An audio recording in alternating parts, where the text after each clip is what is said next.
네, 반갑습니다. 이제 1섹션 시작을 하겠는데요. 제 1섹션은 이주민 분야로 이제 시작을 하게 됩니다. 이주민 분야 자장을 맡게 된 아시아 이주역성센터 이지훈 소장입니다. 예, 반갑습니다. 1섹션은 이주 배경 아동 청소년 실태 및 현황 과제로 해서 주제로 이 주제 진행을 하게 되는데요. 이 주제와 관련해서 참석해 주신 우리 발표자분과 토론자분들을 소개해 드리도록 하겠습니다. 먼저 발제해 주실 분을 소개해 드리겠습니다. 한국청소년정책연구원 양계민 선임연구원님께서 참석해 주셨습니다. 네, 박수를 힘차게 쳐주십시오. 네, 다음은 성요셉 노동자의 집 김호철 사무국장님 참석해 주셨습니다. 네, 다음은 파키스탄 이주민입니다. 사디아님께서 참석해 주셨습니다.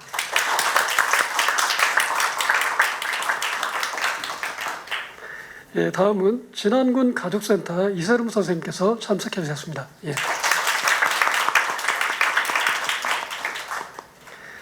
예, 이번 회의 진행 방식에 대해서 간단히 말씀드리겠는데요. 먼저 주제 관련돼서 네 분의 발표를 듣고 나서 종합 토론으로 의견을 나누고요. 방청객을 통해서 제시된 의견에 대해서도 함께 고민하고 답할 수 있는 그런 시간을 갖도록 하겠습니다. 발표하시는 분들을 위해서 이제 정면에 이제 모니터가 준비되어 있습니다. 참고하셔서 관련 자료를 저희가 준 컨트롤러가 있죠. 리모컨으로 조정해 주시면 됩니다. 먼저 한국청소년정책연구원 양계민 선임연구원님께서 이주 배경 아동 청소년 현황과 과제라고 하는 주제로 발표해 주시겠습니다. 시간은 20분으로 좀 드리겠는데요. 부족하시면 말씀해 주십시오. 네. 그러면 3시 5분까지 발표를 마치도록 하겠습니다. 네, 안녕하세요. 저는 한국청소년정책연구원 양계민이라고 합니다. 이렇게 그 전북 특별자치도에서 인권옹호자 포럼이라는 걸 하고 인권을 담당하는 이런 그 정책 부서가 있다는 것에 굉장히 감동적이라고 생각이 들고요. 그런 측면에서 이주 배경 아동 청소년의 인권을 생각하시는 그런 선도적인 도다라는 생각이 들면서 굉장히 기쁜 마음으로 왔습니다.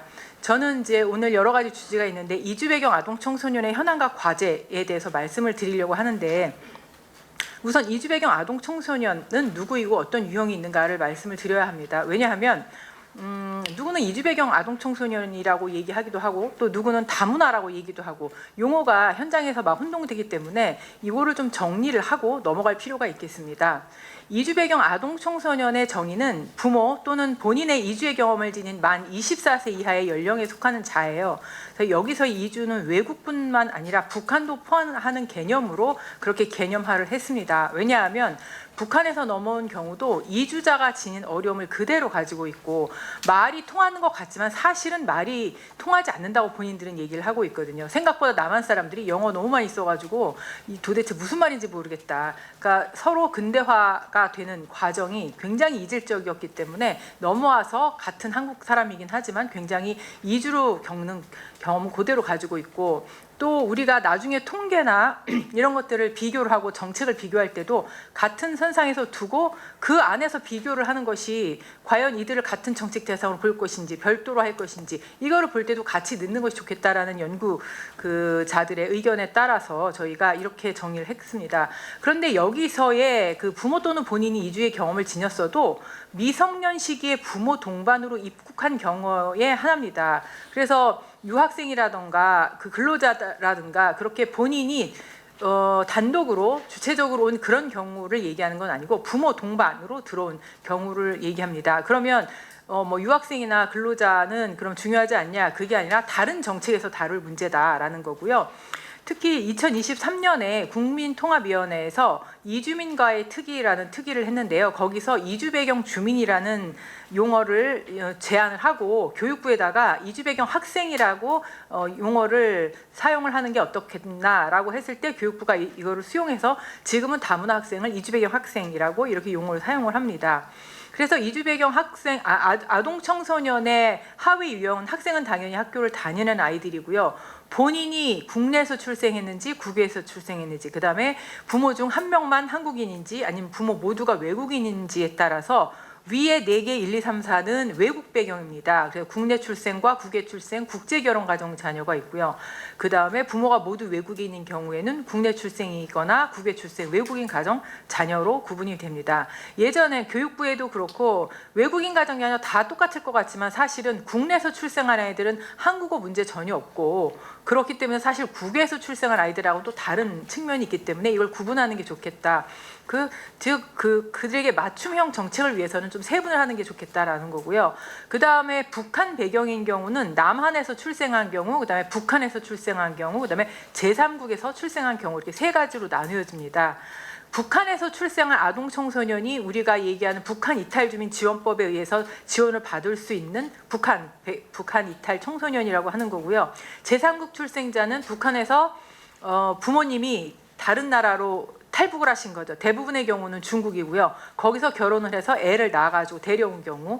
그래서 그 위에 있는 국외 출생 국제 결혼 가정하고 겹쳐집니다. 왜냐하면 이 엄마들이 한국에 들어오면 한국 가정이고 중국분하고 결혼을 했기 때문에, 그리고 얘는 국에서 출생해서 들어왔기 때문에, 그래서 제3국 출생 북한 배경 아동 청소년이라고 하고요. 그다음에 남한 출생자들의 같은 경우는 뭐 부모가 어디서 태어났건 간에 부모 배경이 어떻건 얘네들은 남한에서 출생을 했어요. 그러면 그냥 한국 아이인데 얘네들을 이렇게 이주 배경에다 넣을 필요가 있느냐라는 또 의문이 제기될 수 있는데요. 북한을 연구하시는 분들은 이 남한 출생 북한 배경 아동 청소년들도 굉장히 많은 어려움을 겪고 있고, 한 가정 내에 한 아이는 북한에서 오고 한 아이는 제3국 출생, 한 아이는 남한, 이런 식으로 굉장히 복잡하고 그 안에서 어려움을 많이 겪고 있기 때문에, 그리고 논리적으로 보자면 사실은 국내 출생 국제 결혼 가정하고 뭐가 다르냐, 일단은 넣고 비교를 해서 나중에 정책에 포함시킬지 안 시킬지는 나중에 보더라도 같이 봐야 된다라고 하는 것이 연구자들의 의견이었어요. 그래서 하위 유형의 4가지로 포함을 했습니다. 그렇지만 이 북한 배경자들의 경우에는 통일부에서 좀 관리를 하고 있고, 또 외국 배경자하고는 다른 특성이 있기 때문에 오늘 말씀드리는 내용은 위에 외국 배경자를 중심으로 말씀을 드리도록 하겠습니다. 그럼 이주 배경 아동 청소년은 얼마나 되느냐? 행안부 자료도 있지만 오늘은 이제 교육부 자료를 가져왔는데요. 행안부 자료에는 사실은 외국인 학생들은 들어가 있지 않아요. 부모가 한국인인 아이들만 들어가 있기 때문에 사실 학교에 안 다니는 애들도 들어가 있어서 숫자는 많지만 사실은 외국인 주민 자녀라 그래가지고 국민의 자녀, 한국 그 부모 중 한 사람이라도 한국인인 경우만 들어가 있다. 그런데 사실은 요새 최근 들어서 외국인 가정도 굉장히 많이 늘어나고 있고, 그런 측면에서 이제 교육부 자료를 보면 매년 증가하고 있는 것은 누구나 다 알 수 있는 거죠. 그런데 문제는 초등학생이 압도적으로 많은 건 맞지만 중고등학생의 비율이 굉장히 증가하고 있는 거예요. 아이들이 굉장히 성장하고 있다라는 것. 그래서 그거에 대한 대비가 필요하다라는 것.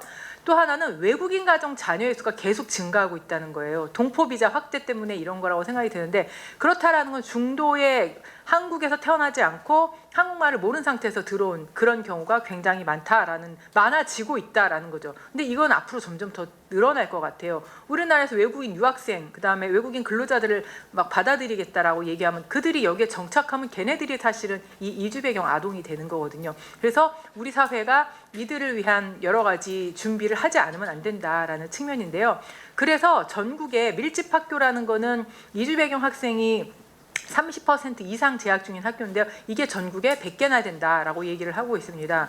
그래서 전국적으로 보시면 역시 경기가 제일 많고 서울이고, 여기 전북은 1개 있어요. 그러니까 전북은 조금 덜한 편이죠. 그런데 서울, 경기 지역, 인천 이런 수도권 지역에 굉장히 많이 있는데, 아이들이 점점 증감에 따라서 우리가 여러 가지 지원을 하는데, 지원을 해주시는 분들은 그냥 지원을 당연하다고 생각하고 해주시지만 국민들이 다 이거에 동의하는 건 아니에요. 그러면 우리는 왜 이들을 지원해야 하는가라고 하는 필요성부터 짚어봐야 되는데요. 대한민국 미래보고서에 따르면 이게 2015년에 나온 건데 이 안에 나온 내용이 국제통화기금에서 예측을 하기를 2050년 정도 되면 한국 사회의 다문화 인구 비중이 35%될 거다 이렇게 얘기해요. 어마어마한 숫자인데 누군 이게 되게 과장된 거다라고 얘기를 해요. 과장됐을 수는 있지만 증가하는 것은 사실일 거다라는 거예요. 근데 중요한 것은 숫자가 증가하는 게 중요한 게 아니라 그 구성이 어떤 사람이냐가 더 중요한 거죠. 그런데 OECD에서 연구를 해봤더니 부모 중 한 명 이상이 이민자다 이런 경우에는 확실히 교육적 성취가 떨어지더라. 그리고 사회자본의 한계 때문에 노동시장에서 불리한 게 사실이더라라는 거예요. 근데 우리도 앞으로 과거에 비해서 지금 점점 이주민들을 정착하는 방향, 정착시키는 방향으로 지금 인구 소멸 시대에 정착시키는 방향으로 가는데 이들이 노동시장에서 불리한 위치에 처하는 것은 사회통합에 굉장히 문제가 되는 것이 될 수 있다. 따라서 얘네들의 역량을 개발하는 것이 굉장히 중요하다라는 말씀을 드릴 수가 있겠습니다. 그런데 이주 배경 아동 청소년 지원 정책은 사실은 굉장히 어렵고도 미묘한 정책이에요. 지원을 자꾸 하자 그러면 왜 지원을 해야 돼? 얘네가 어렵고 부족해서. 그럼 어렵고 부족하다는 고정관념이 계속 강화돼 버리는 거예요. 그래서 지원을 해야 되는데 고정관념은 강화시키지 않아야 되고 결국은 이주 배경 학생의 역량을 강화하면서 동시에 다문화 수용성도 제고해야 되는 정말 예민하고 구체적으로 이 정책을 기획하고 수행해야 되는 정말 그런 거지 무조건 지원만 한다고 되는 거는 아니고 이렇다라는 거죠. 그래서 굉장히 하기가 어려운 그런 정책을 지금까지 우리는 열심히 해왔다라는 거죠. 그런데 그래 외국 이주 배경 아동 청소년 지원해야 되는 건 알겠어. 그런데 외국 국적자를 우리가 왜 지원해야 돼? 이런 질문이 간간히 나옵니다. 왜냐하면 외국 국적자들은 다 조금 있다가 돌아갈 거라고 생각을 해요, 사람들이. 그러니까 국적 귀화 안 하고 뭐 이러는 거 아니야. 그렇지만 사실은 귀화하는 게 그렇게 쉬운 일이 아니죠. 귀화하고 싶어요? 이렇게 물어보는 게 사실 놀리는 거라 그러더라고요. 될 수도 없는 거를 하고 싶냐? 뭐 이렇게 물어보는 거라서 누가 체류 자격을 연구하시는 분들이. 그렇지만 이들은 여기에 이제 머물 가능성이 높은 아이들인데 사람들은 왜 외국 국적자를 우리 세금으로 지원해야 돼? 그런데요. 보시면요. 이주 배경 아동 청소년 실태조사 이제 저희 연구원에서 2021년에 한 연구인데요. 아이들한테 한국에서 계속 살고 싶은지 물어봤을 때 보시면 파란색이 예인데요. 얘네들은 지금 한국 국적이 없는 아이들이거든요. 뭐 국외 출생이 국제 결혼 가정자녀, 그 다음에 외국인 가정자녀 다 예라고 하는 비율이 굉장히 높습니다. 아니오라고 하는 비율은 굉장히 낮아요. 근데 잘 모르겠다라는 비율도 있잖아요. 보면은 잘 모르겠다라고 하는 이유는 여기서 눈치를 봐서 살 수 있으면 살고 안 살고 이게 아니라 내가 여기서 잘 정착해서 살 수 있을지 자신도 없고 체류 자격을 받을 수 있을지 모르기 때문에 이 아이들은 내가 살고 싶기는 하지만 잘 모르겠다라고 얘기를 하는 거고 국적 취득도 마찬가지입니다. 국적 취득 잘 모르겠다는 비율이 훨씬 높죠. 하고 싶지만 이게 내가 가능한지도 모르는데 하겠다라고 얘기를 할 수가 없는 거고 특히 이제 외국에서 온 외국 국적자들 남자 아이들의 경우에는 군대 문제가 또 걸리기 때문에 안 가려고 안 가는 게 아니라 가서 잘할 수가 없는 상황인 거죠. 그러니까는 국적 취득을 마음대로 하겠다라고 자신 있게 얘기 못하는 그런 문제가 있지만 사실은 한국에서 살고 싶고 국적 취득을 하고 싶다는 아이들이 굉장히 많이 있고 그런데 또 사람들이 이주 배경자에 대한 고정관념이 있어서 뭐 범죄 하나만 나타나고 문제 하나만 나타나면 굉장히 문제화 해가지고 이 아이들이 위험한 집단인 것처럼 생각하죠. 근데 생각보다가 아니라 이 아이들은 굉장히 한국 사회에 대해서 긍정적인 가치관을 가지고 있는 아이들이다라는 건데요. 이거 이주 배경 아동 청소년 실태 조사의 결과인데 맨 왼쪽에 비이주 배경 청소년 자료가 있잖아요. 이 자료가 일반 한국 가정 청소년인데 이 아이들에 비해서 한국 사회가 대체로 공정한 사회다라고 하는 거에 대해서 굉장히 긍정적으로 대답을 하고요. 인권을 존중하는 사회다라는 거에 대해서도 굉장히 하고 얘기하고요. 그다음에 이 자료가 굉장히 감동적이었는데 나는 한국 사회에 도움이 되는 사람이 되고 싶다 얘기했을 때 평균 90%가 다 뭐 국제 결혼 가정자녀, 외국인 가정자녀, 탈북 배경 자녀 다 이렇게 한국 사회에 도움이 되는 사람이 되고 싶다 이렇게 얘기를 하고 있다는 거죠. 그래서 결국은 그러면은 한국 사회에 도움이 될 수 있도록 기회를 주고 역량을 개발시키는 것이 우리 사회에 도움이 되는 거다라는 거예요. 그래서 외국 국적자에 대한 지원의 이유는 유엔 아동 권리 협약에 근거해서 18세 이하의 모든 아동은 사실 교육의 권리를 지니고 있죠. 여기가 뭐 인권 쪽이 강하시니까 당연히 알고 있겠지만 그래서 이들에 대한 우리나라의 이들에 대한 교육의 의무가 있고요. 그 다음에 그거는 이제 기본적인 유엔 아동 권리 협약인 거고, 외국 국적 외국인 가정들도 한국 내에 장기 정착 가능성이 계속 높아지고 있어요. 그래서 이들이 귀국할 거니까 대충 한국말 대충 가르쳐서 그냥 갈 때를 기다리자라고 했다가는 이건 우리 사회에 큰 문제가 될 수 있다라는 거죠. 한국 사회에 부담이 될 수 있다. 얘네들이 한국 사회에 대해서 긍정적으로 인식하고 있고 한국 사회에 기여하고자 하는 동기가 있기 때문에 얘네들이 역량을 개발해서 기여할 수 있고 자립할 수 있는 역량을 키워줘서 자립하는 인간으로서만 성장하면 그 정도면 나는 성공이지 않을까. 우리 뭐 글로벌 인재 막 얘기하는데요. 우리도 다 인재 아니라도 잘 살고 있잖아요. 그냥 자립할 수 있는 그런 사람, 자기 역할을 할 수 있는 사람으로 키우면 된다라는 생각이 들고요. 그다음에 인구 감소 시대의 인적 자원 개발의 측면에서도 적절한 교육을 통해서 이 자립 영화 강화, 자립 역량 강화로 사회 통합 굉장히 의미 있는 정책이다. 그런 측면에서 외국 국적의 이주 배경 아동 청소년의 지원 정책이 그들의 얘기가 아니라 우리 사회의 문제다라는 말씀을 드릴 수가 있겠습니다. 시간이 5분밖에 안 남았는데요. 빨리 넘어가도록 하겠습니다. 네, 그러면 이주 배경 집단의 역량 개발을 위해서 우리가 이들이 실제 교육 격차가 있나 봤더니 있기는 있더라. 보면은 학업 중단율이 높고요. 그 다음에 대학 진학률도 굉장히 이주 배경 집단이 낮은데요. 이거는 전국 다문화 가족 실태 조사에서는 한 대학 진학률이 40.5%였는데 저희 기관에서 하는 다문화 청소년 종단 연구라고 있어요. 2011년부터 2011년에 4학년 아이들이었던 아이들이 지금 대학 졸업했거든요. 걔네들이 대학 갔을 때 비율을 봤을 때는 한 67점 몇 % 돼요. 근데 그 당시에 고등학교 전체 우리나라 고등학교 3학년의 대학 진학률이 70몇 % 돼요. 그러니까 그거보다 떨어지긴 떨어지는 거죠. 그렇기 때문에 우리가 그거를 그냥 두고 격차를 계속 유지할 경우에 이들이 아까 앞에서 말씀드린 것처럼 사회적으로 낮은 계층을 형성할 가능성이 있기 때문에 그 격차를 줄이고자 하는 노력이 필요하고요. 그 다음에 이주 배경 학생 실태조사에서 보면 최근 1년간 사교육 경험 봤을 적에 비이주 배경 청소년보다 확실히 전체적으로 다 낮고요. 그 다음에 일주일 평균 학원 또는 과외 수업 시간도 다 낮아요. 그리고 4년제의 대학에 진학하겠다는 응답도 낮은 거죠. 그렇다고 한다는 것은 이것을 계속 뒀을 적에 격차는 점점 벌어질 수 있다. 이런 걸 격차를 줄이기 위한 노력을 해야 된다라는 거고요. 그 다음에 이제 얘네들이 크면 그럼 어떻게 될 것인가라는 거에 대해서 이제 고민이 있는데 지금 이미 저희가 2011년에 4학년이었던 아이들이 이미 대학교에 진학을 하고 대학교 졸업한 애들도 있거든요. 결국은 이제 저희가 이제 이 연구는 후기 청소년인데 이젠 청년 연구가 필요한 상황인 거예요. 근데 청년에 대한 정책은 지금 준비된 게 아무것도 없다는 거죠.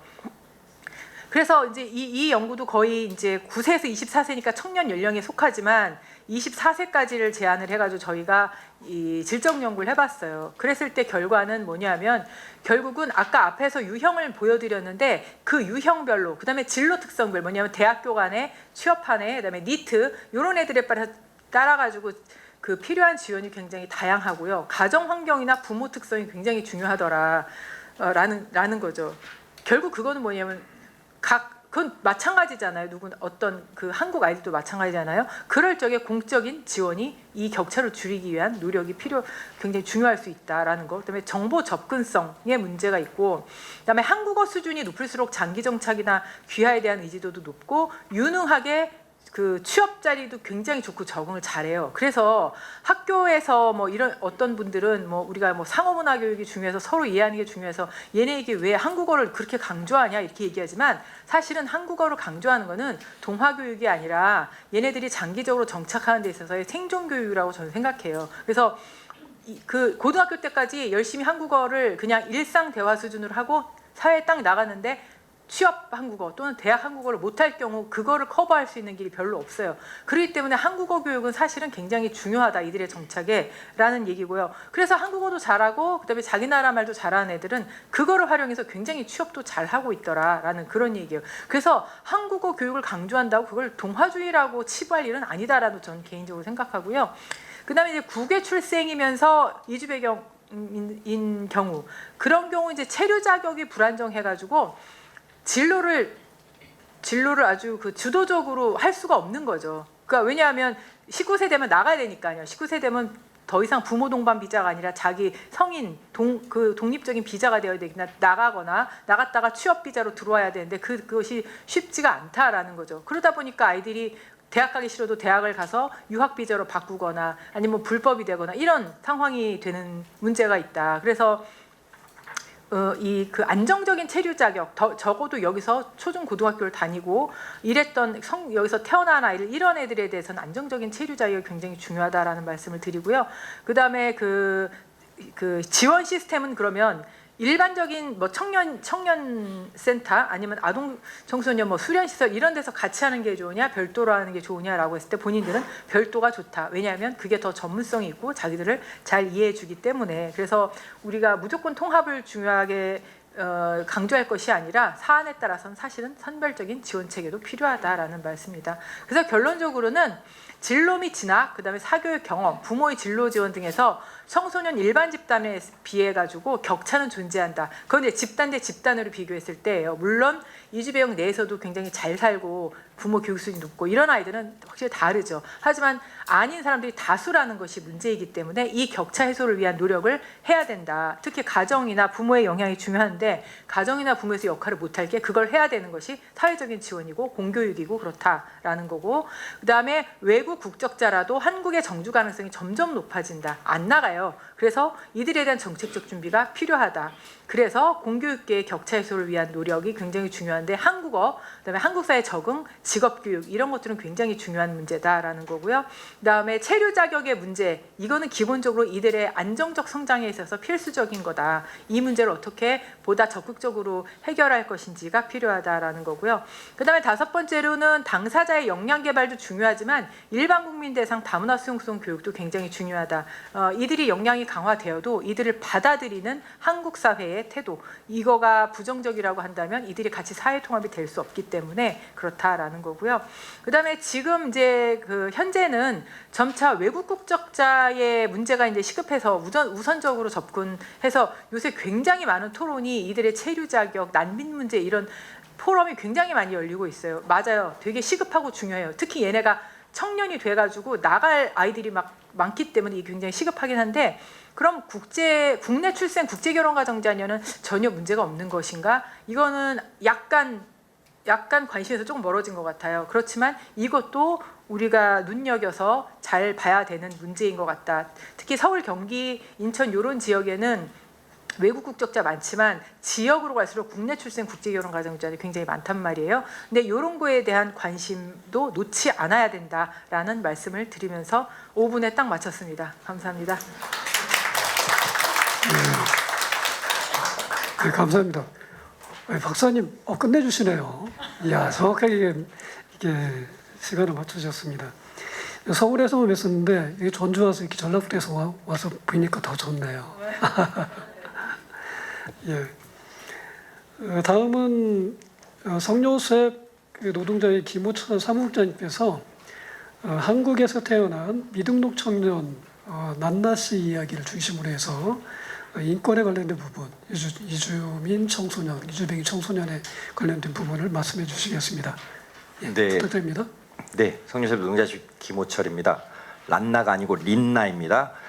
먼저 오늘은 제가 이야기를 하려고 했던 게 아니고요. 이 포럼을 준비하면서 제가 당사자인 미등록 체류 아동이었다가 이제 구제 대책으로 체류 자격을 부여받고 대학을 들어간 친구를 발표자로 섭외를 하기로 이렇게 역할을 맡았었고, 그래서 그 친구도 하겠다고 했는데 이 포럼의 시기가 아실련지 모르겠지만 지금 대학교 기말고사 기간입니다. 그래가지고 그 친구는 섭외를 못했고, 그래서 제가 이제 이렇게 보면 땜빵처럼 이렇게 대신 하게 됐고, 그래도 섭외하려고 했던 그 친구의 이야기와 조금 많이 비슷한 이 린나라는 이 전에 어떤 몇 년 전에 한 신문사에서 이렇게 한 15명 정도 되는 이 미등록 청소년 아이들 이렇게 연재 그 사연을 담은 연재 기사가 있었는데 그 중에 한 명의 사연을 먼저 좀 비슷한 것 같아서 먼저 조금 읽어드리도록 하겠습니다. 제 나이는 21살, 고등학교 졸업했어요. 제 부모님의 나라는 통용어가 영어예요. 저는 한국에서 태어났고 자랐지만 영어로 쓰고 읽는 것 모두 가능하고요. 전문적인 내용이나 안 들어본 내용은 모르지만 일반적인 것은 모두 의사소통이 가능해요. 비자 없는 것은 엄마가 어릴 때 초등학교 4학년 때 아빠가 출국할 때 알려주었어요. 그때부터 집안이 힘들어졌고 비자가 없다는 것의 의미를 저는 알고 있었어요. 그때는 단지 어떡하지 하는 두려움뿐이었어요. 그때는 그 정도였어요. 그냥 하루하루 살기 바빴어요. 제가 4학년이었는데 동생들 학교며 집안일을 제가 처리해야 했어요.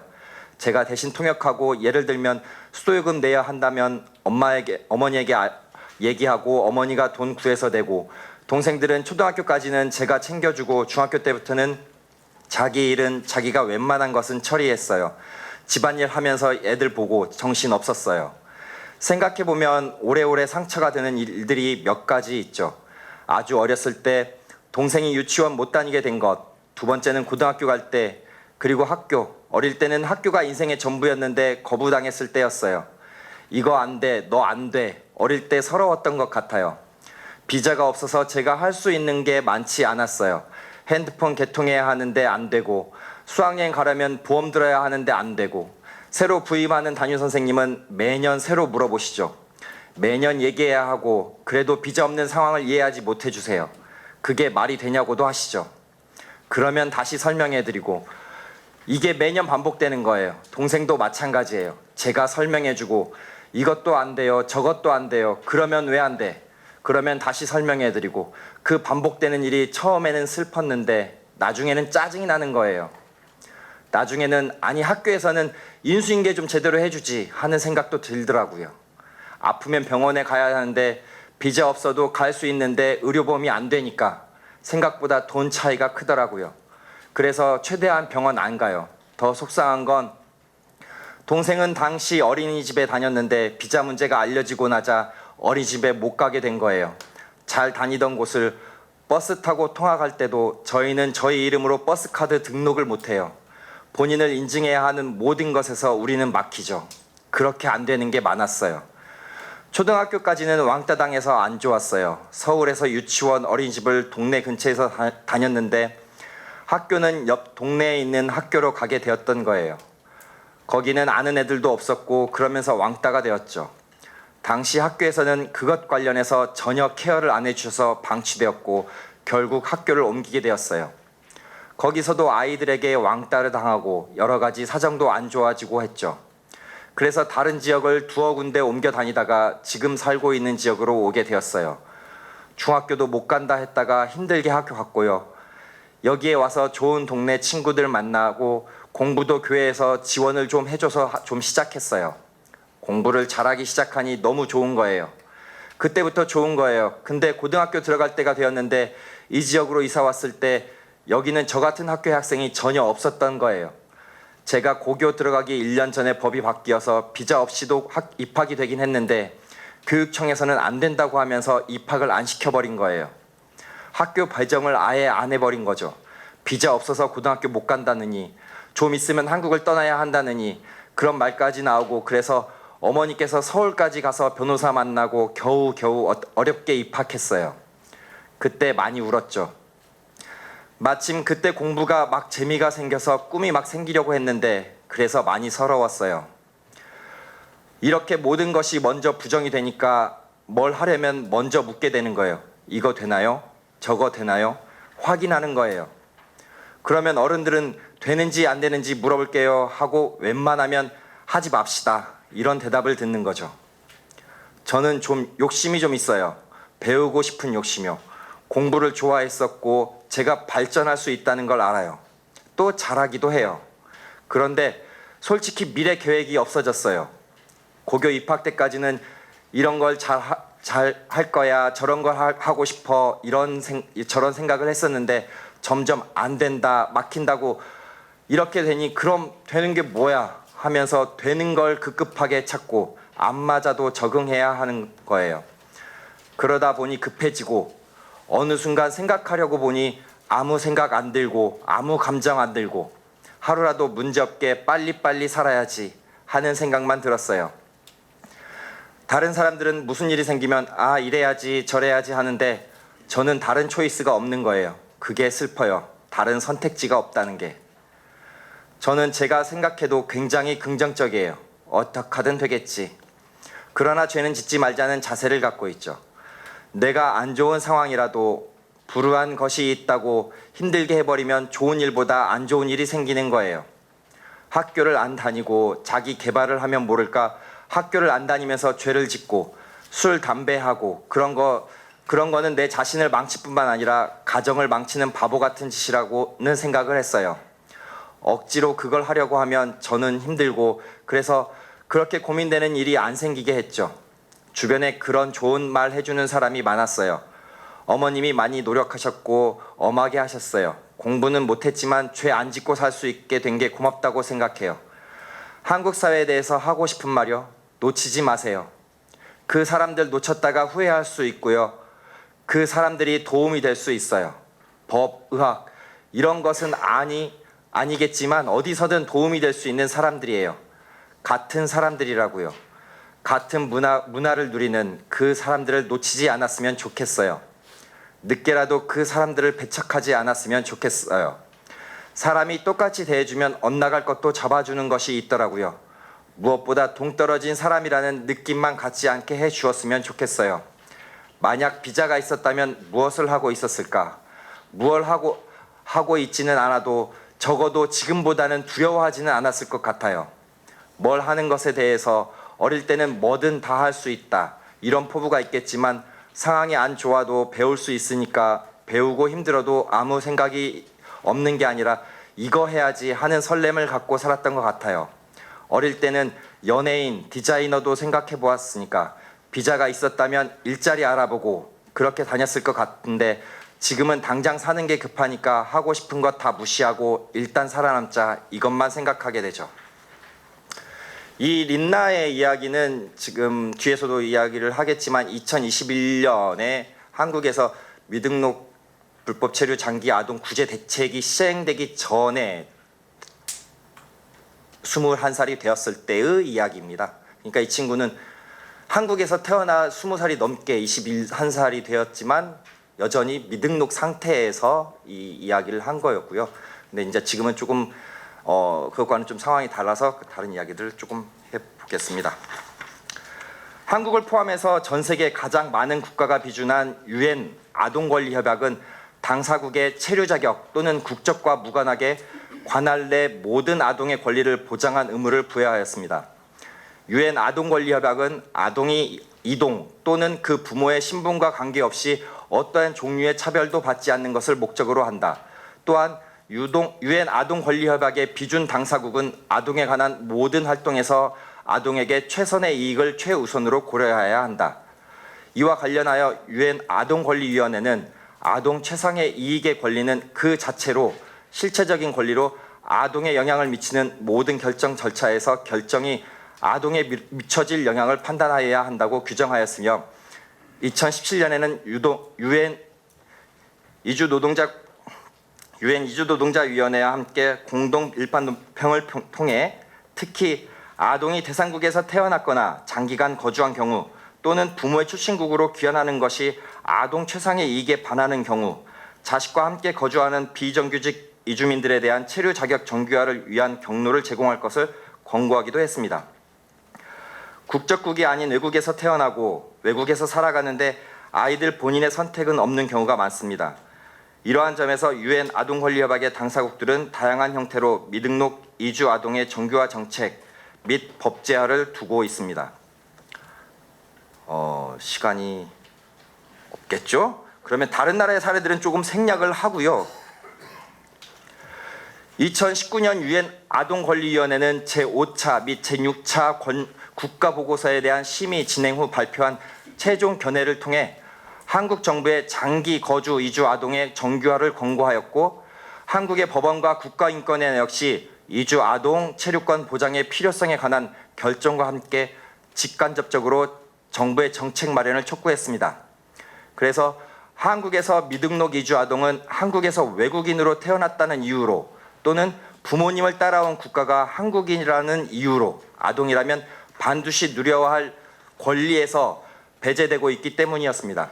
이후 한국은 2021년에 처음으로 국내 출생 불법 체류 아동 조건부 구제 대책을 시행하게 됐습니다.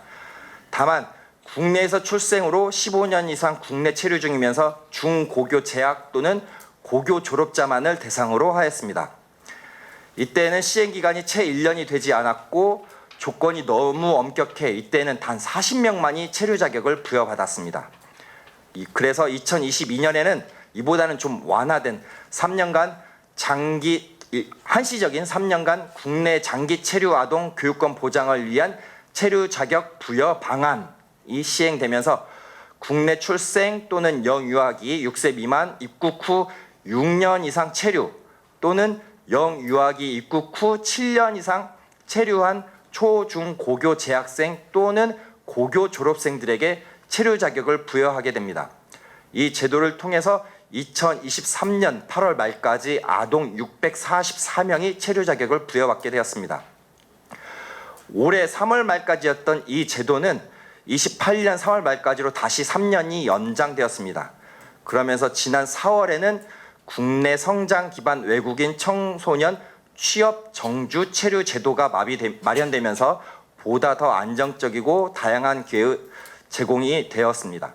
그럼에도 한시적이고 시혜적인 제도로만 국한할 것이 아니라 앞서 린나의 이야기가 했던 것처럼 이 아이들, 청소년들, 특별히 한국에서 태어나고 자란, 초중고를 한국에서 자란 이 청소년들은 우리 사회의 훌륭한 인적 자원이 될 수 있도록 사회적 인식의 변화와 함께 그에 대한 제도가 보완되어야 할 것입니다. 이상입니다.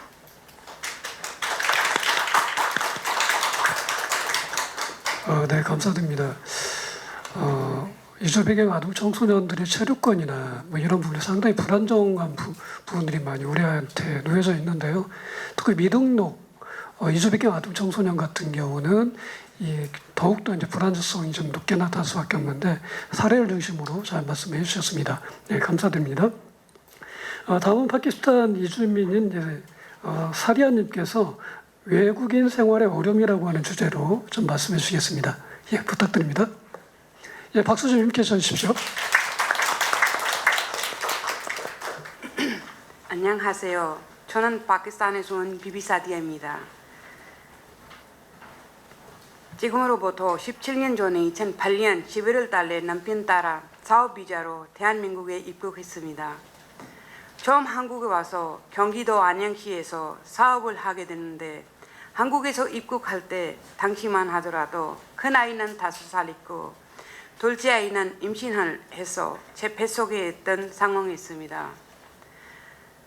당시 둘째 아이를 임신한 상태에서 아이 건강 체크를 하기 위해 산부인과를 이용해야 하는데 한국말이 서투르다 보니 작은 동네 병원에서 말이 통하지 않아서 항상 큰 병원이나 대학병원으로 이용하고 선택치료비가 추가돼서 병원비 부담하기 가장 힘들고 큰 어려움이 상황이었습니다. 제 경험으로 미뤄볼 때 지금도 각 입국한 외국인들은 언어 문제로 소통이 되지 않아 일상생활을 하는데 어려움이 많을 것으로 생각됩니다. 제 경험으로 미뤄볼 때 병원 이용이나 가격 표시가 되지 않은 조그만 한 구멍가게나 재래시장 이용 시 언어가 통하지 않아 계산을 잘못해서 바가지 요금으로 물건을 구입하는 사례가 많이 발생하였습니다. 또 몸이 아파 병원에 입원했을 때 저희 나라가 이슬람 문화관이다 보니 돼지고기가 섭취가 금지되었습니다. 돼지고기가 들어간 음식을 먹었을 때 알레르기 반응이 심하게 나타나 아이를 임신한 상태에서 병원에 입원했을 때는 병원 밥 먹는 것이 쉽지 않고 많이 힘들었습니다.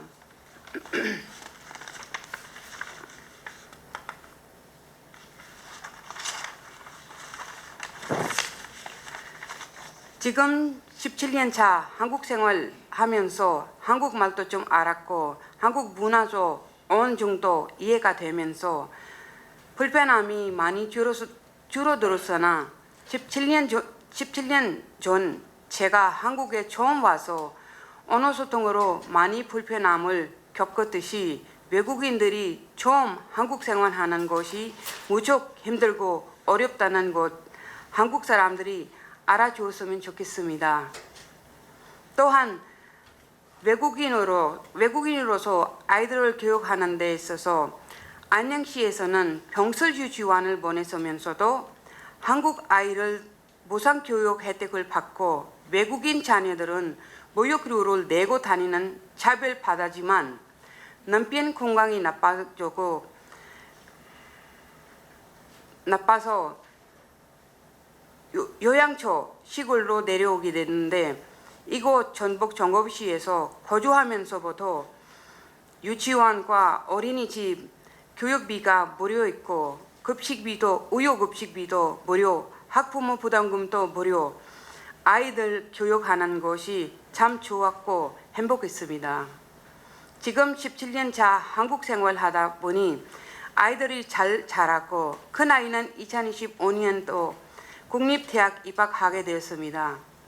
아이들 교육하는 데 있어서 초등학교, 중고등학교까지 외국인 자녀들도 한국 아이들과 똑같이 무상교육 혜택 받고 한국 생활하는데 어려움이 없으니 큰 아이가 대학 입학해서 보니 한국 생활에 한국 학생들 받고 있는 국가 장학금 혜택을 외국 학생들은 받을 수가 없어서 대학 입학금, 등록금, 기숙사비를 모든 마련하는데 큰 어려움이 있었습니다. 대한민국에서 와서 아이들 셋을 키우면서는 행복 있고 보람이 있습니다.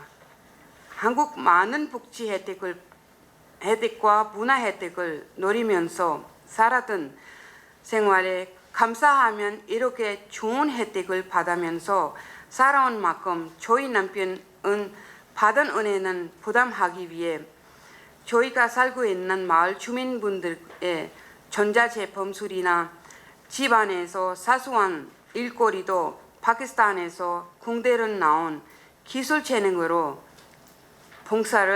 재능 봉사를 하면서 주위 분들과 소통하면 행복한 한국 생활을 하고 있습니다.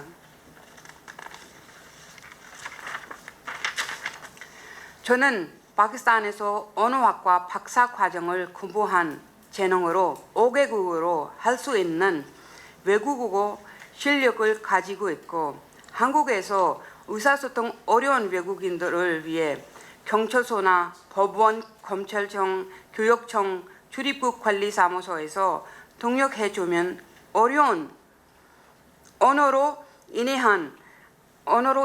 한국 생활하는데 불편을 겪고 있는 외국인들이 한국 생활에 불이익을 받지 않도록 통역해주고 또한 일생생활에 의사소통이 어려운 사람들을 위해 통역 봉사를 하면 보람과 행복 느끼면서 살아가고 있습니다. 앞으로 대한민국에 입국한 외국인들이 누구나 처음에 언어 소통으로 인해 서로 불편한 일이 발생할 수 있다고 생각합니다. 언어나 문화가 조금만 다르더라도 서로서 인격 조정해주면 외국인들이 한국 땅에서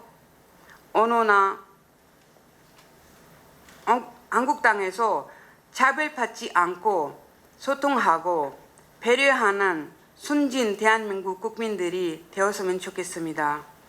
언어가 조금 부족하더라도 참고 배려하는 마음으로 감싸 주시고 도와주시면 저희 외국인들도 은혜를 잊지 않고 한국에서 살아면서 항상 감사하면 받은 만큼 저희도 이 사회를 위해 일하면 좋은 대한민국 될 수 있도록 열심히 노력하면서 살아갑니다. 경청해 주셔서 감사합니다. 네, 감사합니다. 너무 잘해주셨습니다. 예, 5개 국어를 할 줄 아신다고 하는데, 한국어, 파키스탄은 또 어떤 겁니까? 사실 7개국으로 7개 국어요? 어떤 겁니까? 완벽하게 5개국어 하고 있어요. 예, 어떤 언어입니까? 한국어, 예. 첫 번째 한국어하고 네. 영어, 예, 파키스탄어, 네. 아랍어, 오. 인도, 네. 네팔, 네. 방글라데시. 이야, 대단하십니다. 예, 박수 좀 한번 쳐주십시오. 아랍어는 여러 가지 나라로 하고 있잖아요. 그래서 아랍어만 하나 있으면 여러 가지 나라 통역할 수 있고, 영어도 여러 가지 나라 때문에 좀 쉬워요 하기가. 네, 감사드립니다. 한국에서 자녀를 양육한다라고 하는 게 참 쉽지 않았을 텐데요. 아동권리보호협약을 보게 되면은 미등록 체류자든 간에 그렇지 않은 아동 청소년이든 간에 누구든 간에 이제 교육받을 수 있는 권리에 대해서 잘 보장을 해주고 있습니다만 실제로 우리 현실 사회 속에서는 어려움이 많이 있죠. 근데 지자체에서도 이제 그런데 전라북도에서는 또 지원받는 그런 부분도 있고 그래서 그런 부분도 잘 말씀해 주셨습니다. 감사를 드립니다. 네, 마지막 시간인데요. 진안군 가족센터에서 일하고 계시는 이세롬 선생님께서 예유가 되어버린 이주 배경 청소년들의 지워진 권리라고 하는 주제로 말씀을 해주시겠습니다. 떨지 말고 잘 해주십시오. 네, 감사합니다. 네, 안녕하세요. 저는 진안군 가족센터 지금 현재 근무하고 있는 이세롬이라고 합니다. 잘 부탁드립니다. 저는 제가 이 자리에 오게 된 이제 배경이랑도 함께 설명을 좀 드리려고 하는데요. 제목이 참 거창합니다. 예외가 되어버린 이주 배경 청소년들의 지워진 권리. 처음에 이 과제에 대한 발표를 좀 요청을 받았을 때 제가 할 수 있는 게 뭘까에 대해서 참 많이 고민을 드렸었거든요.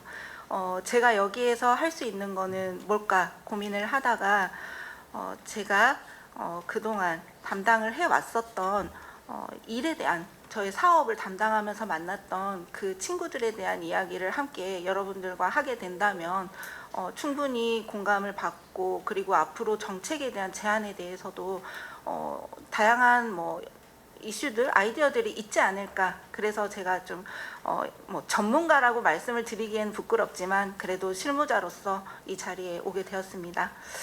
제가 준비한 자료는요. 안 넘어.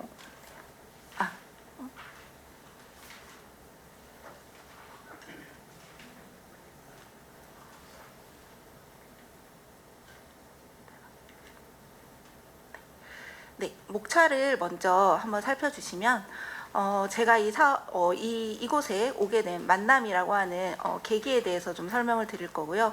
저는 사례를 3가지를 함께 공유를 하고 그리고 다양성 존중을 외치다라고 하는 원광대학교 리빙랩 사업으로 글로벌 항공과 친구들이 마련한 동영상이 있습니다. 그래서 그 영상을 여러분들과 함께 보고 그리고 타 지자체 정책 사례와 그리고 정책 제언으로 함께 마무리를 해보려고 합니다. 먼저 제가 이 자리에 오게 된 배경과 그리고 현재 제가 이렇게 인연이 되게 되었던 것은 2023년 5월부터 24년 12월, 작년 12월 말까지 제가 전주시 이주배경 청소년 지원 지역자원 연계 사업이라는 사업을 담당을 했는데요. 이 사업은 그 당시에 전주시 공모 사업이었고 그리고 5개 지자체에서 시범 사업으로 물론 이제 진행을 하고 있었는데요. 24년 12월이라는 날짜를 보시면 아시다시피 이 사업은 전주에서 1년 반 정도 진행을 하고 사업이 종료가 되었습니다. 현재 저도 사업 담당자로서 좀 많이 아쉽기도 하지만 그 1년 반이라는 짧은 시간 동안에 참 많은 친구들도 만났고 정말 힘든 일들도 많았거든요. 그 이야기들을 함께 나눠보겠습니다. 간략하게 이 사업에 대해서는 크게 5가지 영역으로 나누어서 다양한 지원을 했었고요. 이 사업 얘기보다는 이제 사례 얘기로 좀 넘어가 보겠습니다. 제가 사진에 스마일 스티커를 많이 붙였습니다. 정말 힘든 만큼 제가 계속 스마일 스티커를 붙였거든요.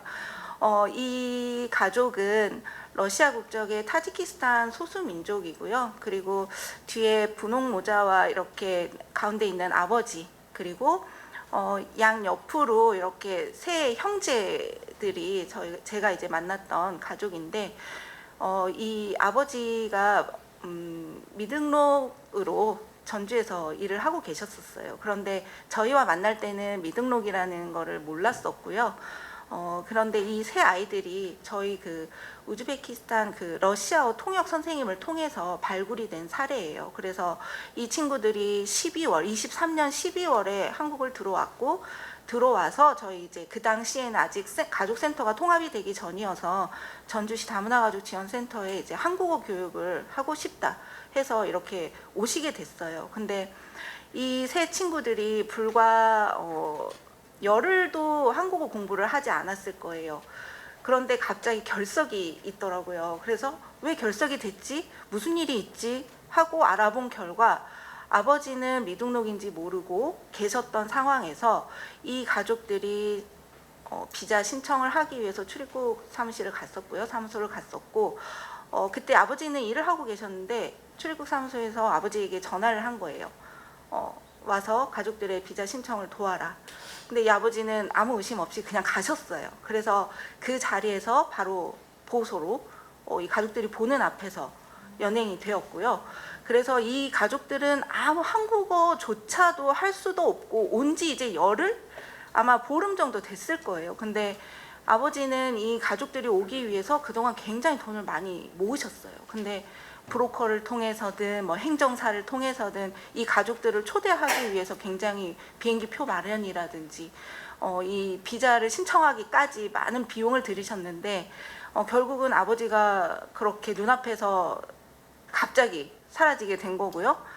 이 가족들이 어떻게 해야 될지 몰랐던 상황에 집에만 계셨던 거예요. 그래서 저희들이 일단 아이들 수업은 할 수 있도록, 그리고 아버지의 어떤 도움을 드릴 수 있는지를 좀 찾았어요. 그래서 백방으로 노력을 했지만 역시 물론 뭐 국적법이라는 게 엄연히 존재하고 있는 이상 아무리 미등록 체류인지 알았다 몰랐다를 떠나서 이분은 어찌 보면 법을 어기신 분이 된 거죠. 근데 이 친구들이 한국어 수업을 하면서 이 막내 저기 뒤에 작은 스마일에 있는 키가 작은 저 친구가 막내인데요. 새끼손가락에 델밴드를 붙이고 왔어요. 근데 굉장히 불편해하는 거예요. 그래서 왜 그러지? 하고 보니까 손가락을 벤 거예요. 근데 그냥 일반적으로 벤 게 아니라 수술이 필요할 만큼, 봉합을 해야 될 만큼의 베인 상처였는데, 어머니는 이제 의료비가 걱정이 됐기 때문에 병원도 가지 못하고 그냥 델밴드만 붙여서 센터를 오셨고요. 이 아이가 칼에 베이게 된 또 이유가 엄마가 잠을 이렇게 주무시고 계셨고 배가 먹을 게 없어서 너무 배가 고픈 나머지 집에 있는 그나마 당근을 썰어서 먹기 위해서 이렇게 자르다가 그 손을 베었어요. 그래서 그 얘기를 듣고 이제 바로 병원도 섭외를 했고요. 그래서 감사하게도 저희 이제 지역 병원에서 후원을 통해 가지고 이 아이의 이제 수술비라든지 비용을 마련을 해주셨어요. 그래서 이 가족을 그동안 이제 뭐 법무부에서 물론 이제 생계비도 지원을 받으면서 뭐 주거 지원도 받았고요, 도움을 드렸지만 아버지가 안 계시는 이 상황은 너무나 큰 빈자리였고 이들이 한국어를 할 수 없는 상황에서 생존권이 이미 위협을 받고 있는 상황이었죠. 한국어 공부도 중요했고 이 친구들은 의사가 되고 싶어 했거든요. 그런데 저한테 막내는 뭐 수학도 가르쳐 주세요 막 얘기도 했지만 자 한국어 먼저 하고, 한국어 우리 수학 선생님이 한국어밖에 하실 수 없어서 너 어느 정도 한국어가 조금 되면 그때 우리 수학도 같이 공부하자, 이런 얘기도 했었어요. 근데 그동안 이제 출입국 사무소도 아버지를 면회도 함께 갔었고요. 그 과정에서 이 친구들이 제일 좋아했던 게 휴게소에서 파는 그 닭꼬치였어요. 네, 그래서 그거를 항상 매번 함께는 못 갔지만 그래도 갈 때마다 휴게소에서 그거 먹는 또 즐거움이 있었거든요. 근데 이 아버지가 계속 나오고 싶어 했지만 결국은 강제 퇴거 명령을 받으셨고 이 막내가 제가 저 때문에 아버지가 잡혔다. 그래서 제가 이 창문으로 뛰어내리면 아버지가 나올 수 있지 않을까? 이런 얘기까지도 할 만큼 굉장히 좀 이 아이에겐 굉장히 공포스러운 아마 한국 생활이었지 않았을까 생각을 했어요. 그래서 이 가족들을 도우면서 법무부도 많이 갔었고, 그런데 이제 또 여기 법무부 관계자님이 계신지는 모르겠습니다만 저에게 가짜 난민을 돕고 있지는 않으시냐 이런 얘기도 제가 직접 들었거든요. 그래서 이들은 그 자리에서 알아듣지 못했기 때문에 그냥 넘어갔을 수도 있는 말이지만 저는 실제 그 얘기를 들으면서 제가 굉장히 좀 감정적으로 지금도 이 가족을 생각하면 좀 울컥울컥 하긴 해요. 그래서 좀 많이 안타깝기도 한데 가짜 난민이라고 하는 그런 발언조차 조금 이들이 들었어야 되는 이유가 뭘까 이제 이런 생각을 했고요. 그리고 이 친구들이 계속 공부를 한국에 남아서 하고 싶어 했어요. 그리고 지금도 영상 통화를 하면서 아버지의 그러니까 할아버지가 열고 있는 그냥 작은 그 레스토랑이라고 하는 식당이죠. 식당에서 빵을 만들면서 이 아이들도 같이 빵을 만들고 돕고 있다라고 하면서 빵 만드는 모습도 막 보여주셨고 통화를 하면서 봤는데 한국에 오고 싶다, 계속 한국에서 학교 다니고 싶다를 했었어요. 그리고 막내는 이불을 뒤집어 쓰고 울면서 통화하는 내내 얼굴도 잠깐밖에 안 보여줬고요.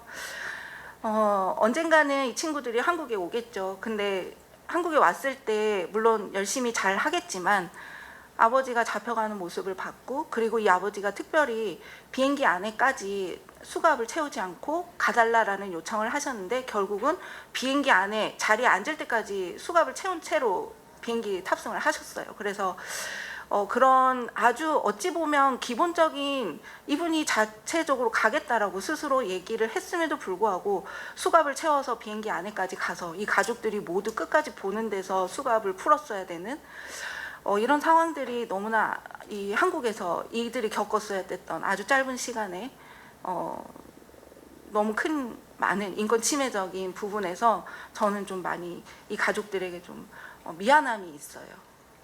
그래서 이 가족의 사례를 먼저 첫 번째로 소개를 드리고요. 그리고 여기에 침대에 앉아 있고 그리고 이 속옷을 들고 만세를 하고 있는 모습이 보일 텐데요. 동일인입니다. 이 사례는 아까 우리가 앞서 봤던 그 가족의 삼촌이에요.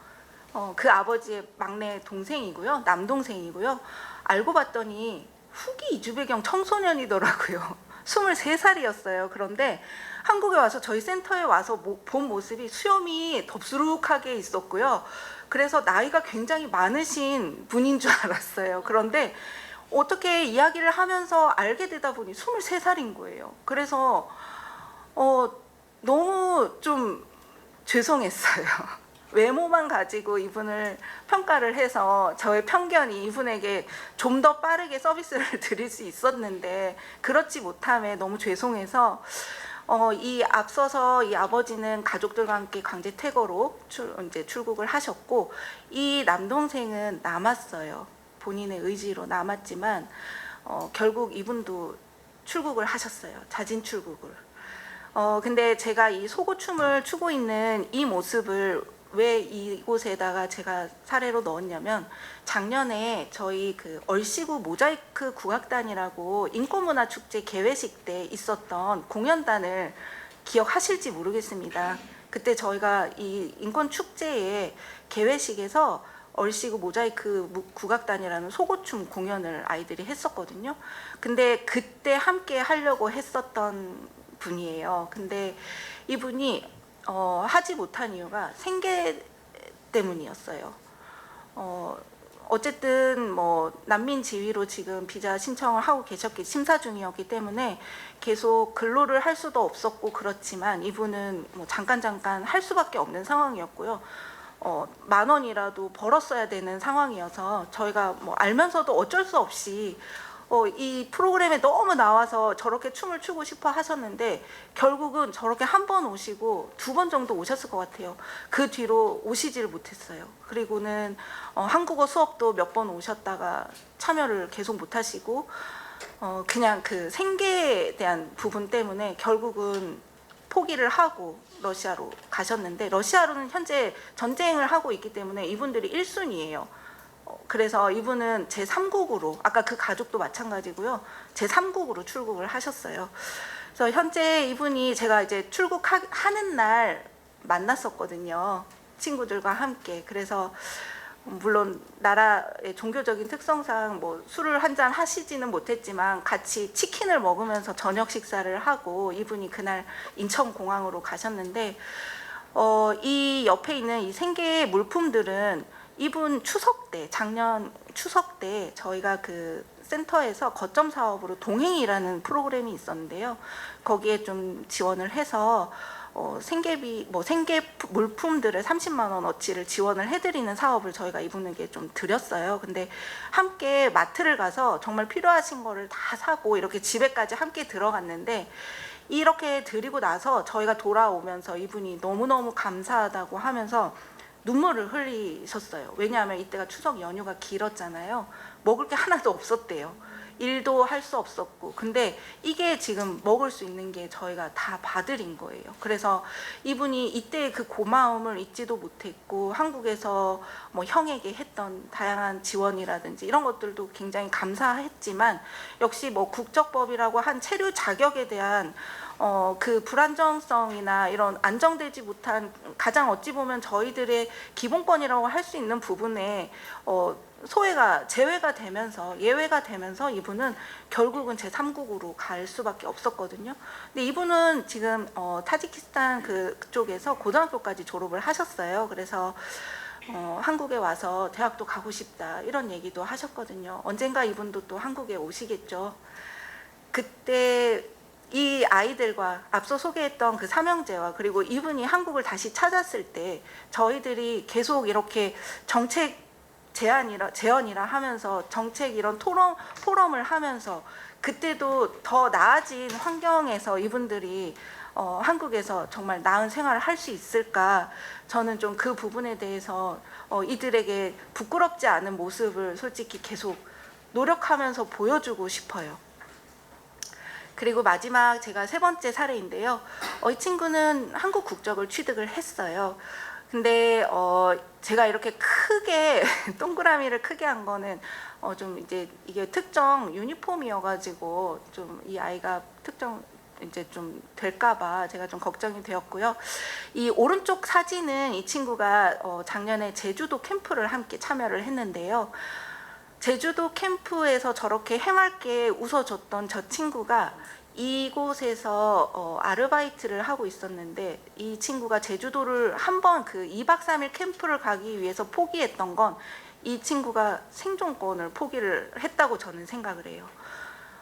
이 아르바이트, 본인의 주 수입원이었던 이 식당 아르바이트를 그만뒀거든요. 근데 그 2박 3일을 가기 위해서 양해를 저도 찾아가서 구했어요. 그랬는데 식당이 바쁘다, 뭐 이런저런 이야기로 이 친구가 쉬는 거를 허락을 하지 않으셨어요. 그래서 저도 몇 번 통화도 드렸고 찾아가기도 하고 했는데, 결국 이 친구가 제주도 캠프를 왔더라고요. 그래서 제가 어떻게 왔어? 했더니 저 식당 그만뒀어요 라고 했어요. 그래서 이 친구의 그 말을 듣고 솔직히 저 마음이 또 너무 무거웠어요.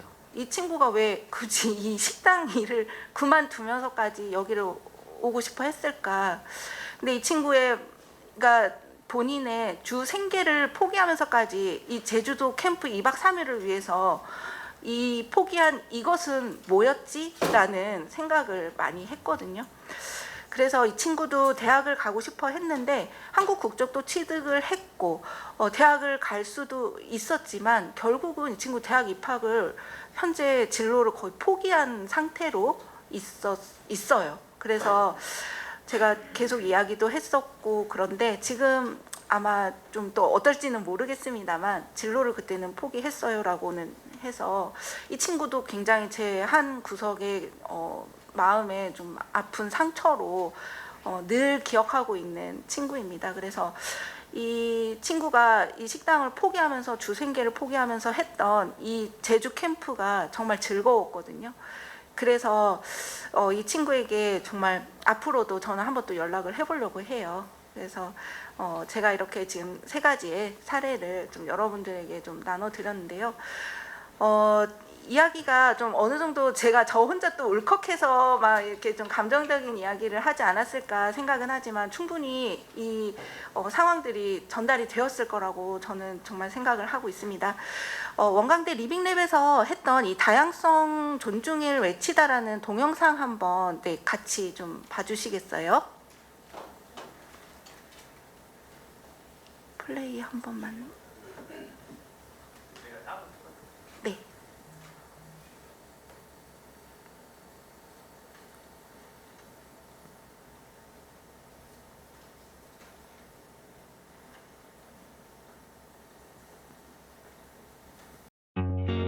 안녕하세요. 제사라입니다. 필리핀에서 한국으로 올 때는 친구들이랑 남은 가족들과 헤어지는 게 어려움이 있습니다. 안녕하세요. 한예은이라고 합니다. 저는 현재 원광보건대학교에서 재학 중이고요.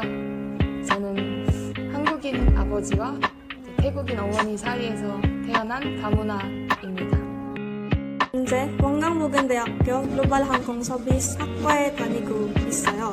앞으로는 승무원을 하는 저희 꿈을 이룰 수 있도록 노력하겠습니다. 파이팅! 저는 이제 원광보건대학교를 졸업하고 이제 취업 준비를 하고 이제 나중에 그 승무원이 멋진 승무원이 되고 싶습니다. 화이팅! 나를 사랑으로 채워줘요. 우리가 함께하면 즐겁잖아요. 외모 다르다 해도 우린 다르지 않아. 다양성꽃을 피워요. 서로의 언어가 달라도 서로의 피부색이 달라도 모두를 위해 줄 당신이 바로 내겐 정이랍니다. 다른 곳에서 왔다고 해도 우리가 걸어온 길 다르지 않아. 우리 같다는 사실 변하지 않아. 당신이 필요해요. 나를 사랑으로 채워줘요. 우리가 함께하면 즐겁잖아요. 외모 다르다 해도 우린 다르지 않아. 다양성꽃을 피워요. 전라도 서로 존중하며 우리 다 함께 다양성꽃을 피우자. 서로 존중하며 우리 다 함께 다양성꽃을 피우자.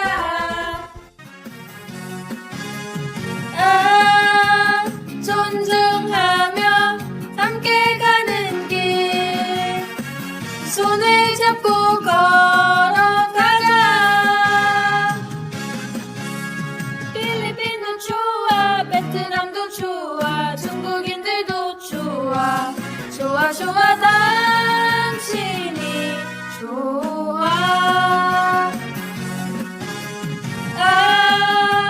존중하며 함께 가는 길 손을 잡고 걸어가자. 태국인도 좋아, 일본인도 좋아, 한국인들도 좋아. 좋아 좋아 당신이 좋아. 좋아 좋아 당신이 좋아.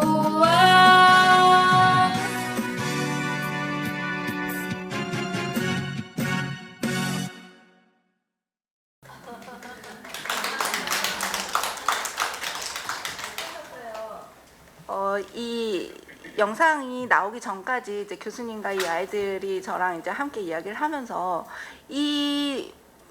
현재 이 노래를 하게 된 이유가 무엇일 것 같으세요?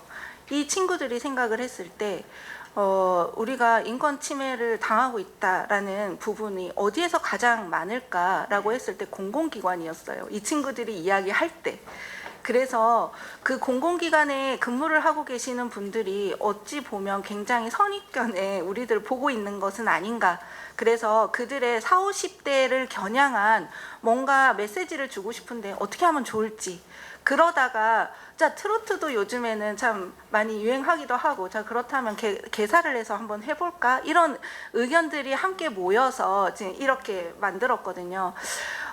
그만큼 좀 다양성이라고 하는 부분 그리고 우리가 인권 침해적인 부분이 일상생활에서도 어디에서든 있을 수 있다.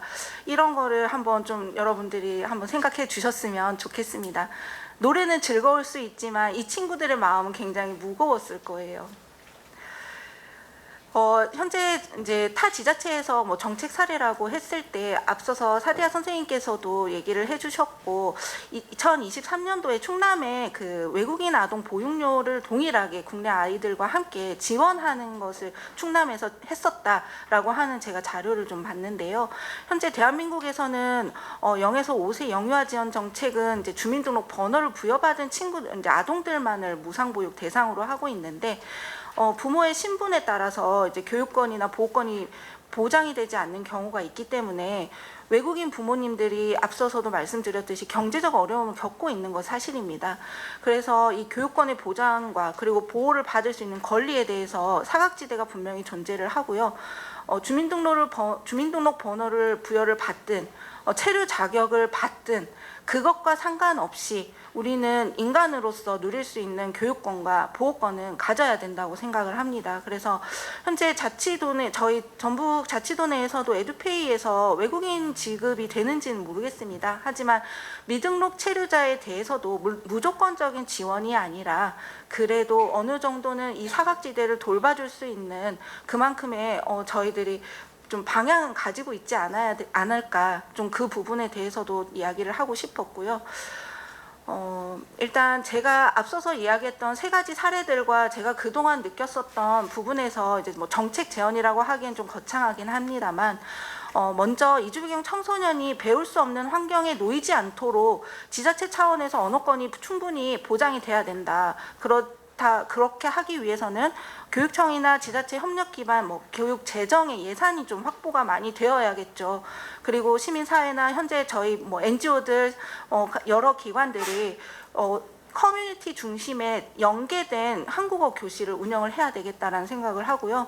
그리고 부모에 의해서 이 아이들이 어쩔 수 없이 출국을 하게 되고 교육을 받지 못한 상황이 발생하지 않도록 가족 모두가 함께 한국어 교육을 받을 수 있도록 지원하는 그 체계 마련도 분명히 있어야 될 것 같습니다. 그리고 일단 두 번째는 아까 그 세 번째 사례의 친구를 보면서 제가 좀 생각을 했었는데요. 이주배경 청소년의 경제적인 권리 보장을 위해서는 사회 안전망이 좀 더 확대가 돼야 되지 않을까. 국민기초생활보장법이라든지 이런 관련 법령 조항에 좀 신설을 좀 요청을 합니다. 그래서 국적이나 체류 자격과는 무관한 우리가 최소한의 생활을 할 수 있는 급여는 보장이 돼야 되지 않을까. 그리고 이 자녀들이 경제활동을 떠맡지 않도록 부모들의 경제적인 회복을 도울 수 있도록 저희들이 어찌 보면 지자체에서 노력을 해주셔야 되지 않을까. 중앙정부의 노력도 물론 필요하겠습니다. 그리고 또 갑작스럽게 위기가 발생을 했을 때 이 논스톱으로 긴급 복지를 다 같이 할 수 있도록 이 체계적인 서비스 지원 체계가 있어야 되지 않을까 이렇게 생각을 하고요. 그리고 제가 일을 하면서 제일 어려웠던 것이 이주배경 청소년의 인권적인 어떤 사각지대 해소를 위해서 이 친구들이 몇 명이 있는지, 어디에 있는지, 언제 왔는지 이런 통계나 이런 정보들이 정말 없었어요. 그래서 법무부, 교육부, 각자 교육청 다 각각의 통계들이 존재는 하지만 이것을 하나의 이주배경 청소년이라고 하는 카테고리의 통계를 찾고자 할 때는 너무너무 힘이 들었어요. 그래서 이주 배경 청소년 정보 통계 어떤 통합 관리법을 좀 제정을 해서 뭐 출신국이나 체류 형태나 교육에 이 친구들 어느 정도 교육을 받고 왔는지, 어떤 복지 서비스를 받고 있는지 등을 좀 표준화하고, 관련 부처 간의 정보 공유나 연계의 어떤 근거를 좀 법률적으로 마련을 하면 좋겠다는 생각이 들고요.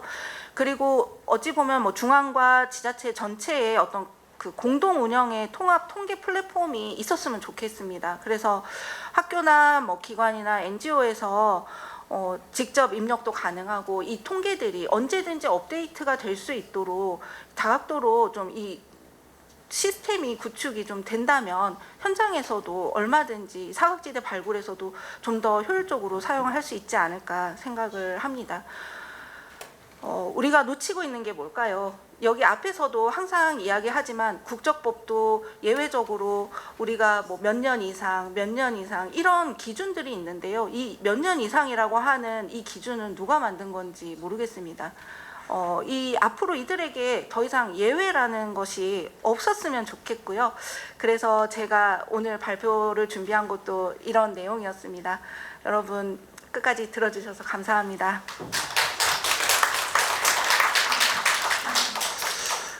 네, 감사드립니다. 뭐 여러 가지 뭐 사례를 중심으로 잘 말씀을 해주셨고요. 아까 동영상을 어떻게 준비를 하셨나요? 이것도 꽤나 에너지가 소모되는 건데, 이야, 예, 감사드립니다. 이주 배경 아동 청소년들이 우리 사회에서 체류하고 정착한다라고 하는 게 좀 쉽지 않은 일인데요. 뭐 특히 우리 관에서 같은 경우도 세심하게 살펴볼 필요가 있겠는데, 아까 뭐 사례 얘기한 거 보게 되면은 출입국관리사무소에서 아이하고 이제 뭐 체류 문제로 상의하러 갔는데 그날 아이가 있는 자리에서 아빠를 체포해버리고, 그리고 비행기가 타기 전까지도 계속해서 수갑을 채우는 그런 부분들 같은 경우는 아이의 어떤 심리적인 정서적인 불안감 뭐 이런 걸 조성할 수도 있는 부분도 나타나는 것 같습니다. 뭐 의료적인 부분 문제, 체류적인 부분 문제, 언어적인 부분, 다양한 부분에서 우리 사회가 고민할 수 있는 영역들, 우리 지자체가 고민할 수 있는 영역들이 많이 필요해 보입니다. 제가 이제 여러분들하고 좀 같이 시간을 많이 나눴으면 좋겠는데요. 그 시간이 제한된 관계로 해서 여러분들의 얘기는 제가 듣고 싶은데, 혹시 그래도 질문하고 싶으신 분 계십니까? 한 사례 정도 한번 제가 들어볼까요? 질문하시거나 뭐 코멘트나. 네, 너무나 이렇게 발표를 잘해 주셔가지고 예, 말씀을 안 해주시는 것 같습니다. 뭐 양계민 박사님, 를 비롯해서 이 네 분께서 오늘 이렇게 잘 발표를 해주시고 이렇게 말씀을 나눠주셨는데요. 너무나 감사하다는 말씀 드립니다. 오늘 뭐 제안해 주신 내용 같은 경우는 저희가 향후에 정책적인 자료를 첨부할 수 있는 교중한 자료가 될 거라고 생각합니다. 장시간 동안 발표와 답변을 좀 해주셨는데요. 오늘 이 자리를 통해서 함께해 주신 도민 여러분, 그리고 인권 옹호자분들께 감사의 말씀을 드립니다. 오늘 이준명 분야 토론을 우리 발표에 대해서 함께 경청해 주시고 함께 참여해 주신 여러분께 감사드립니다. 예, 고맙습니다.